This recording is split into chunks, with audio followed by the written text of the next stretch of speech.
अस्सलामुअलैकुम तमाम व्यूअर्स को मेरे यूट्यूब चैनल में खुश आमदीद। मैं हूं डॉक्टर कमर अब्बास और आज हम बात कर रहे हैं एक्नी के हवाले से।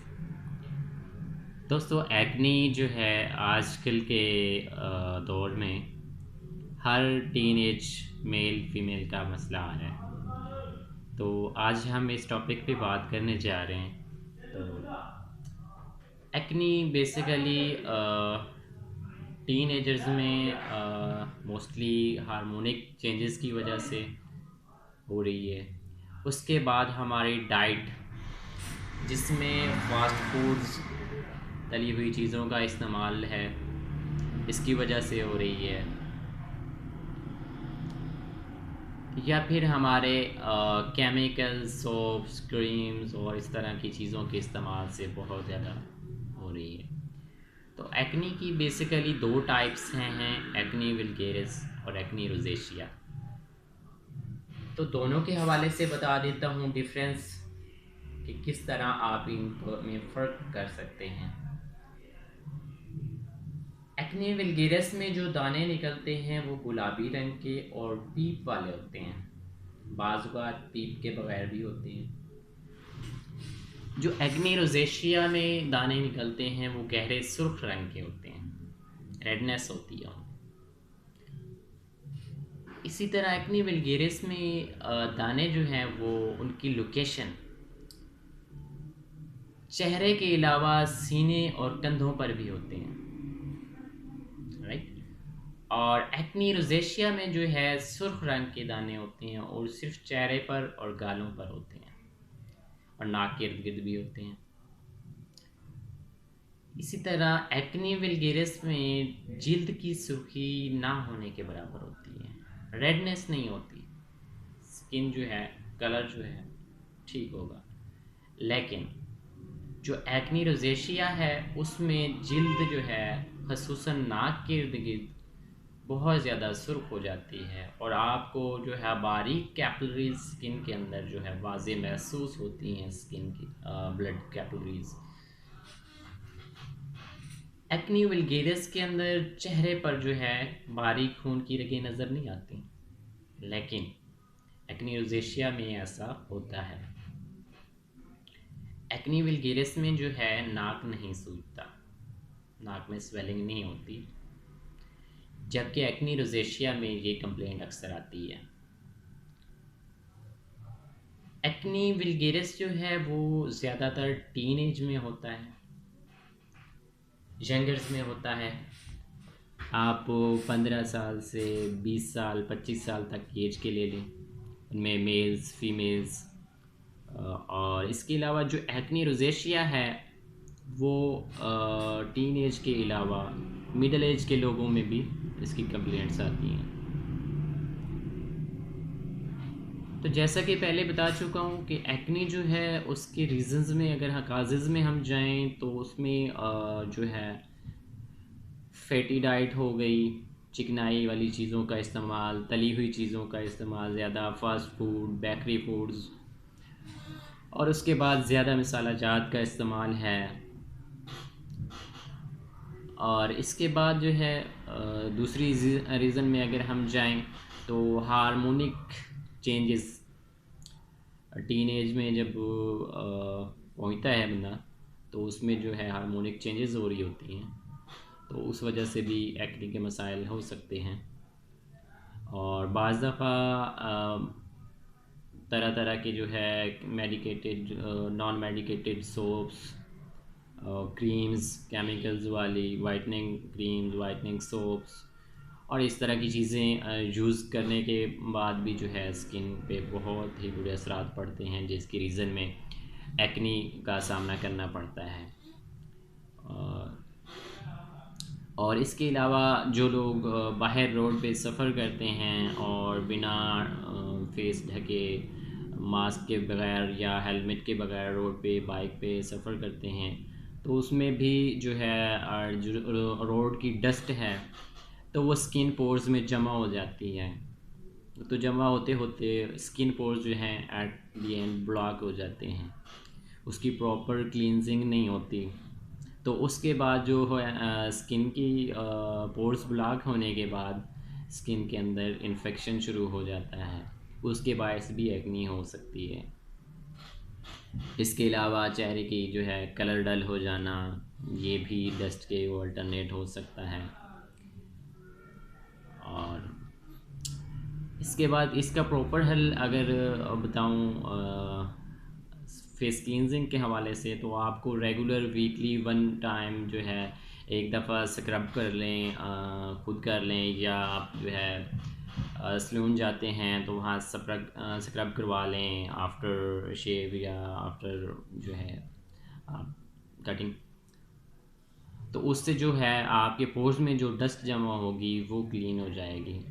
या अगर आप घरेलू तौर पे यूज़ करते हैं तो होम्योपैथिक में एक डर्मी क्लियर के नाम से स्किन क्लींजर आता है, आप किसी भी करीबी होम्योपैथिक स्टोर से वो परचेज़ कर लें, और कार्टन पे थोड़ा सा एक कार्टन स्वैप लें, उस पर उसका लिक्विड डालें और उसको 1 टाइम क्लॉकवाइज और 1 टाइम एंटी क्लॉकवाइज रब करें, और लोअर साइड से अपर साइड की जानिब जाएं। वीक में 1 से 2 दफ़ा ये क्लींजिंग करें, इंशाल्लाह जो है फेयरनेस भी होगी, और इसके साथ जो पोर्स ब्लॉकेज का मसला आता है वो भी ठीक होगा। एक्नी में भी ये हेल्पफुल है।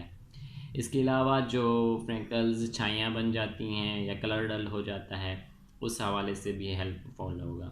इसके अलावा एक्नी मेडिकेटेड क्रीम आती है। इसके बाद आप अगर बाज़ लोगों को जो है डर्मी क्लियर यूज़ करने के बाद स्किन पे बर्निंग फ़ील होती है, तो उसके बाद आप जो है अर्के गुलाब से फेस को वॉश करके और एक्नी क्रीम यूज़ कर सकते हैं। इससे आपकी बर्निंग रिलीफ होगी और मज़ीद ये हेल्पफुल होगा वाइटनेस के लिए भी और एक्नी में भी।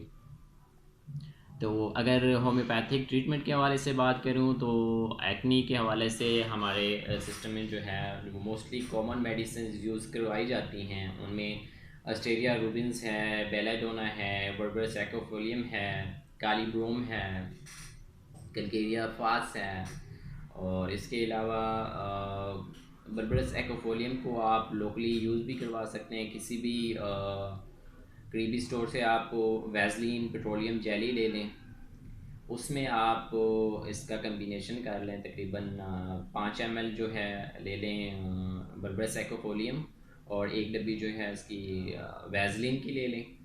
उसमें ये मिक्स करके आप साथ में एक्वाफोलियम के साथ कैलेंडुला मदर टिंचर और बर्बरस एक्वाफोलियम मदर टिंचर, ये दोनों 5-5 ml लेके उसमें मिक्स कर लें, और इसको दिन में सुबह और शाम 2 मरतबा यूज़ करें after cleansing with Dermi clear.